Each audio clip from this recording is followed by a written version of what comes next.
RK స్పెషల్‌లో టమాటా, capsicum రోటి పచ్చడి ఇంటి ఇంగ్లీష్. రోబోట్ల కాలంలో రోటి పచ్చడి ఏంటి అనుకుంటున్నారా? దీని టేస్ట్ తిందేనండి.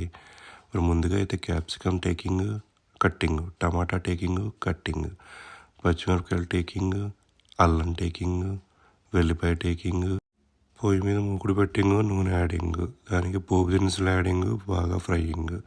ఇప్పుడు క్యాప్సికమ్ యాడింగ్, బాగా ఫ్రైయింగ్, దానికి బాగా చింతపండు, పచ్చిమిర్చి యాడింగ్, ఫ్రైయింగ్, కాస్త ఉప్పు తగిలిచ్చింగ్, ఫ్రైయింగ్. ఇప్పుడు వాటికి టమాటాలు యాడింగ్, ఫ్రైయింగ్, కాస్త పసుపు యాడింగ్, పొయ్యి ఆఫ్ చేసింగ్, చల్లారబెట్టింగ్. ఇప్పుడు రోల్ టేకింగ్, అల్లం వెల్లిపాయ పోపు దినుసులు దంచింగ్, దానికి కాస్త గళ్ళు పదేనండి రాక్ సాల్ట్ వేసింగ్, దంచింగ్, బాగా దంచింగ్. దాని తర్వాత టమాటా, క్యాప్సికమ్ వేసి దంచుడు. అంతేనండి, రోటి పచ్చడి రెడీ. అన్నంలో కలిపి కుమ్మేయడమే. Please subscribe to my channel for more videos. Thank you.